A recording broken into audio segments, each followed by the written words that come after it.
Good morning students. Today we are going to do chapter number 3 playing with numbers. इस chapter में हम सबसे पहले पढ़ेंगे factors and multiples. Factors. Now what do you mean by factor? A factor of a number is an exact divisor of that number. मतलब वो number जो किसी नंबर को exactly डिवाइड करते हैं without leaving any remainder. इसको हम एक एग्जाम्पल से एक्सप्लेन करते हैं. For example, to find out the factors of number 6. अब नंबर 6 के जो फैक्टर्स हैं वो हैं 1, 2, 3 एंड 6.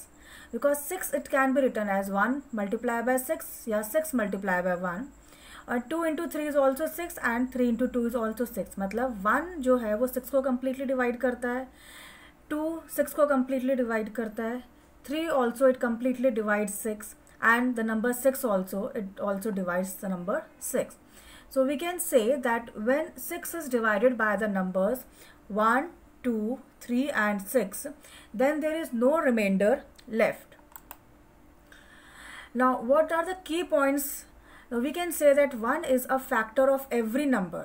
1 जो है वो हर नंबर का फैक्टर होता है. 1 जो है वो हर नंबर को डिवाइड करता है. Every number is a factor of itself.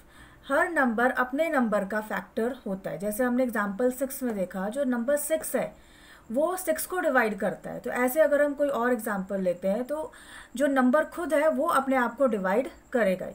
The factors of a number are finite. इसका मतलब क्या है कि किसी भी नंबर के जो फैक्टर्स हैं वो फाइनाइट होंगे, वो लिमिटेड होंगे.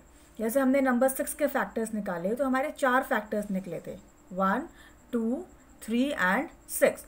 तो हम इसके अलावा इसके नंबर 6 के कोई और फैक्टर्स नहीं होंगे. Every factor is less than or equal to the given number. जो हमने फैक्टर्स निकाले हैं वो जिस नंबर के हम फैक्टर्स निकाल रहे हैं उसके बराबर ही होंगे या उससे कम होंगे. ये एक्सरसाइज 3.1 का क्वेश्चन नंबर 1, उसके ए और बी पार्ट हमने सॉल्व किए हैं. ए पार्ट इज हमें 24 नंबर 24 के फैक्टर्स फाइंड आउट करने हैं. तो ये हमने चेक किया. तो 1 multiply by 24 is 24, 2 multiply by 12 is 24, 3 multiply by 8 is 24 and 4 multiply by 6 is also 24. That means the factors of the number 24 are 1, 2, 3, 4, 6, 8, 12 and 24. Similarly number 15, अब हमें इसके फैक्टर्स निकालने हैं तो हम चेक कर सकते हैं. 1 multiply bye 15 is 15, 3 multiply by 5 is 15. तो इसका मतलब जो नंबर 15 है उसके फैक्टर्स हैं 1, 3, 5 एंड 15. नाउ नेक्स्ट अब हम पढ़ेंगे multiples of a number. Multiples of a number को हम एक एग्जाम्पल से एक्सप्लेन करते हैं. फॉर एग्जाम्पल हमें 7 के मल्टीपल्स निकालने हैं. तो 7 के मल्टीपल्स वो होंगे जो उसके मल्टीप्लिकेशन टेबल में आते हैं. जैसे 7 के multiples number 7, then 14, 21, 28, 35 and so on. हम आगे तक भी इसके मल्टीपल्स निकाल सकते हैं. अब इसमें जो हमें पॉइंट नोट करना है वो ये है कि every number is a multiple of itself. Her number अपने नंबर का मल्टीपल होता है. जैसे हमने 7 के मल्टीपल्स निकाले तो पहला मल्टीपल इसका 7 था. Every multiple of a number is greater than or equal to that number. हर multiple, every multiple of a number, किसी नंबर का जो मल्टीपल है वो या तो उससे बराबर होगा या उससे बड़ा होगा, ग्रेटर होगा. जैसे हमने 7 के मल्टीपल्स निकाले तो 7 के मल्टीपल्स में देखो सबसे पहले 7 आया, उसके बाद जो बाकी मल्टीपल्स हैं वो उससे बड़े थे. Number of multiples of a given number is infinite. मतलब जैसे हमने फैक्टर्स में पढ़ा था उसमें फैक्टर्स जो है वो लिमिटेड निकलते हैं, फाइनाइट होते हैं, लेकिन मल्टीपल्स में इनफाइनाइट होते हैं. हम इसको कहीं तक भी निकाल सकते हैं. अगर हमें सिर्फ 5 मल्टीपल्स पूछे हैं तो ये हमारे 5 मल्टीपल्स हैं. अगर हमें 10 पूछा है तो हम 10 तक भी निकाल सकते हैं. उससे ज़्यादा पूछे हैं तो आगे तक हम मल्टीपल्स निकाल सकते हैं. नाउ एक्सरसाइज 3.1 का ये क्वेश्चन नंबर 2 है. Right first 5 multiples of 5. हमें नंबर 5 के शुरू के 5 मल्टीपल्स निकालने हैं. द फर्स्ट 5 मल्टीपल्स और 5 आर 5 मल्टीप्लाई बाय 1 इज 5. तो पहला मल्टीपल निकल गया इसका 5. Then 5 multiply by 2 is 10. तो सेकेंड मल्टीपल निकल गया 10. Then 5 multiply by 3 15. Then 5 multiply by 4 20.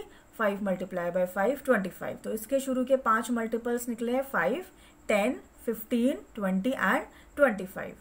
ऐसे हम बाकी क्वेश्चंस के भी ऐसे मल्टीपल्स निकाल सकते हैं। नाउ इस एक्सरसाइज में एक और पॉइंट है, दैट इज परफेक्ट नंबर। अब परफेक्ट नंबर क्या होता है? A number for which sum of all of its factors is equal to twice the number is called a perfect number.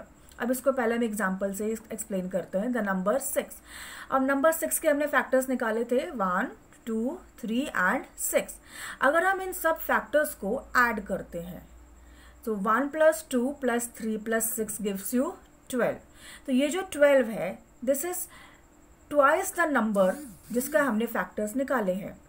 तो ऐसे नंबर जो है उसको हम बोलते हैं perfect number. Number 6 is perfect number. इसके जो फैक्टर्स हैं उनका जब हमने सम निकाला that is equal to twice the number. तो number 6 is the perfect number. Next example हम ले सकते हैं 28। अब 28 के अगर हम फैक्टर्स निकालें तो आते हैं 1, 2, 4, 7, 14 एंड 28। अब इन सबको अगर हम ऐड करते हैं तो आता है 56। That is twice the number. हमने किस नंबर के फैक्टर्स निकाले हैं अभी? 28 के। तो इनका जो सम है, फैक्टर्स का जो सम 56 आ रहा है, that is equal to twice the number of 28। So this is the example. These are the examples of perfect number. Now exercise 3.1 के first और second questions I have explained you.